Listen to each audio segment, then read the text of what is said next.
It's time for another hot seat check-in here on Four Verts. My name is Harrison Graham. We are on to week 13 of the NFL season. Season just flying by, and I'm going to take a look at 8 head coaches in their hot seat status entering this Thanksgiving week. And of course, you've already had 2 head coaches fired: Dennis Allen of the Saints, Robert Saleh of the Jets. Of course, they fired their GM Joe Douglas as well. Before we get to my list and their hot seat status, which again, 3 categories: cool, warm, and scalding, you let me know, who will be the next NFL head coach to get fired? If you had to predict it right now, who's going to be the next head coach to get fired? Drop his name in the comments. Fire away right now. Let's talk about the name a lot of people are talking about. That is Bears head coach Matt Eberflus. His seat is scalding. I thought about making his own category, which is cooked, because I think it would be shocking if he returned at this point. Some think he could be fired Friday if he were to lose on Thursday to Detroit. They've lost 5 in a row. The Bears have 3 of those in just crazy, heartbreaking, disastrous fashion. He's 14-31 now in his 2+ years, 2.5 change now as the coach. 3-18 on the road, 2-12 in the division. His defense is starting to slip. The one thing he's really been known for. I think out of all these guys, whether he gets fired next, during the season or after the year, if I had to bet out of every coach in the league right now, which head coach is most likely to get fired, period, I would put Eberflus at the top of that list. I don't see a scenario where he returns, especially with how well Caleb Williams is starting to play. They got to make sure they get the right head coach in the building. All right, let's go to Zac Taylor, the Bengals head coach. I'll put him in the warm category. Obviously, he's had success, a couple of championship game appearances, made the Super Bowl 3 years ago. I thought last year he actually did a pretty good job. They rallied to 9-8 without Joe Burrow the second half of the season.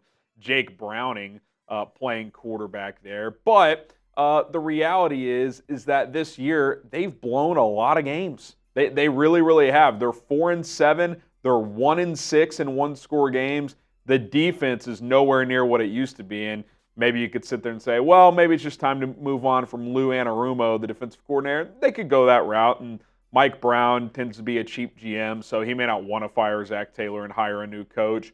But with how well Burrow has played this year, I mean, he would be firmly in the MVP discussion if the Bengals were even just 6-5, 7-4. To lose all these games like this is borderline unacceptable. Now, do I think he's going to get fired? Probably not, but I do think he's on the hot seat, and I think they at least need to steady the ship here over the final several games to feel good about Zach going into 2025. Doug Peterson scalding as well. There were reports the night before their 52-6 loss in Detroit that change is likely coming. Ian Rappaport had it. Now, despite getting blown out by 46 points heading into the bye week, they did not fire him or GM Trent Baalke, but maybe they just wait till the end of the season. Maybe with that report leaking, they didn't want to fire him after that game because, it kind of looks bad, all that stuff. Who knows? There could be a million reasons, but most people think Doug is out. I think the bigger question is Baalke. Does he get to hire another head coach, or does he go as well? I would do a full reset if I was Shad Khan, because the second half of last year until now, it's been a train wreck. They started, I think, 8-3 or 8-4 in 2023, stumbled to 9-8. Trevor Lawrence had an ankle injury, did not play well. He wasn't playing well this year before the injury either, and it just hasn't gone well at all. They've been one of the worst teams for a calendar year now, so I think Doug's in major trouble. I think, like Eberflus, it would be pretty shocking if he was back in 2025. All right, let's talk about Kyle Shanahan, which, ridiculous, right? But in the cool category, there is some online discussion among 49ers fans. Is it just time for a change? Is it time for a reset? I've even seen the idea of maybe this is just an Andy Reid Eagles situation where it's been a great run, but they haven't been able to get over the top. Do they just make a change? I think that would be insane, but they are having a nightmarish season. I don't think this has been Kyle's best year in big spots. He hasn't done as well as he normally does. Their red zone offense has plummeted. I think some of that's injuries. Some of that is, bad execution. Some of that may be just not great play calling from Kyle in those spots this year. Obviously, the injuries have been a big deal. Brandon Ayuk out for the season.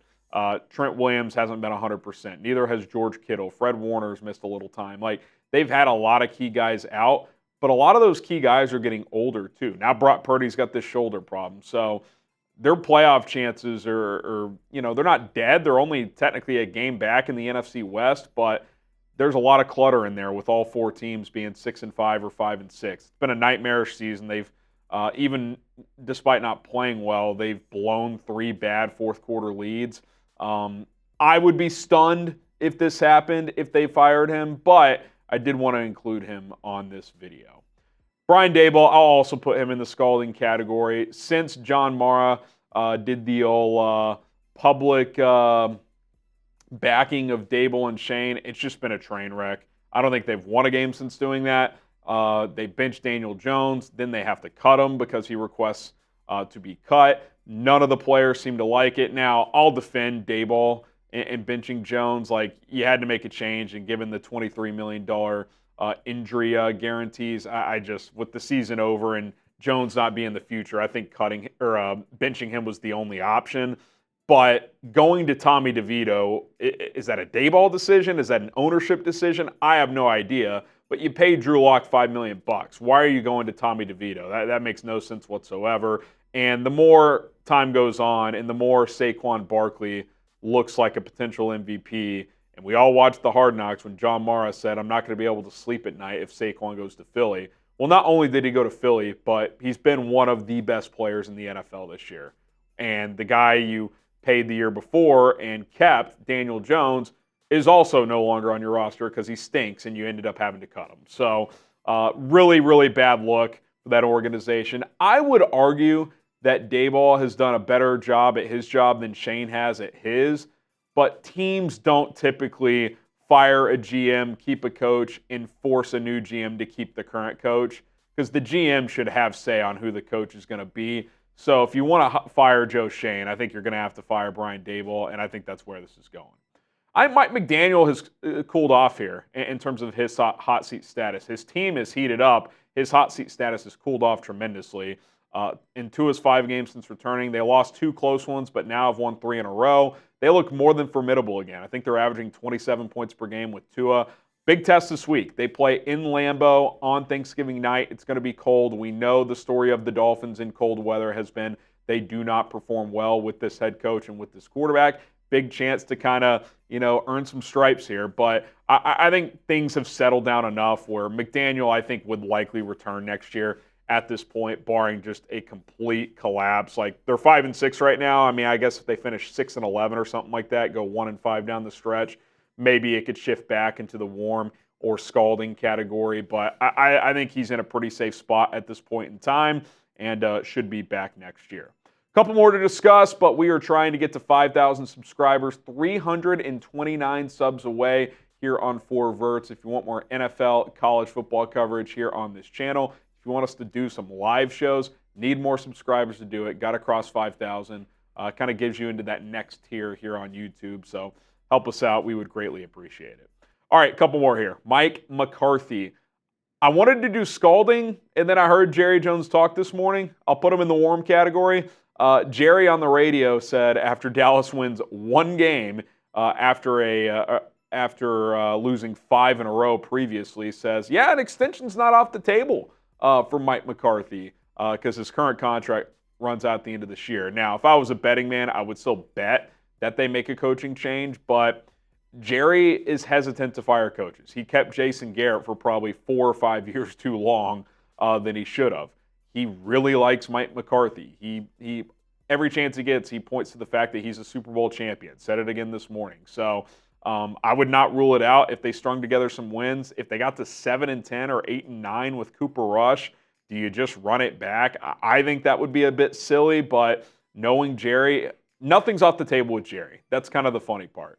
No coach is off limits in terms of who he would consider, and keeping McCarthy is not off limits either. So we'll see how this plays out. I do think they went on Thanksgiving against Tommy Cutlets and the Giants, and we know how much that game on Thanksgiving every year at AT&T Stadium means to Jerry. So to win that game at home in front of a big audience, I think that would carry some weight, and they got some winnable games down the stretch. So if McCarthy strings a few together here, The conversation could shift a little bit. I would make a change, but I would not be shocked if Dallas ran this back. Antonio Pierce, last one here. Again, wanting to do Scalding, but I'm going to do warm. I just think Mark Davis, he just keeps firing guys 1 or 2 years in. Does he want to do that again? Now, granted, I can't blame him. Josh McDaniels was a train wreck. They had to get him out of there.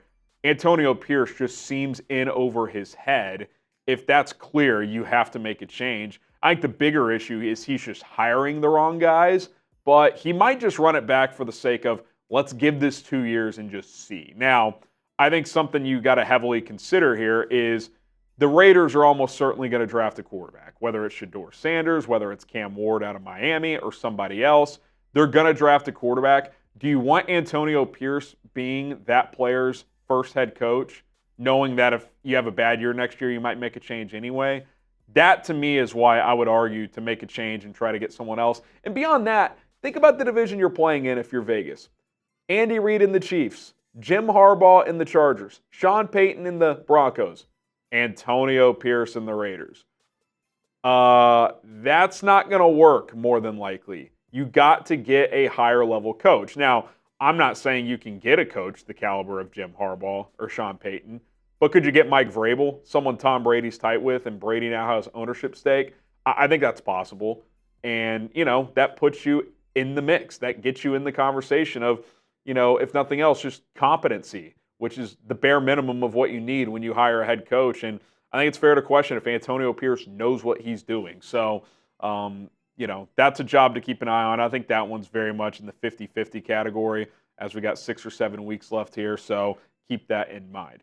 All right, that's going to do it for our hot seat check-in. We'll probably do this every couple weeks now as we get closer to Black Monday in the NFL when a bunch of coaches get fired after Week 18. We'll be here every day with more NFL and college football coverage. So hit that subscribe button, turn on notifications. My name is Harrison Graham. We'll see you guys soon.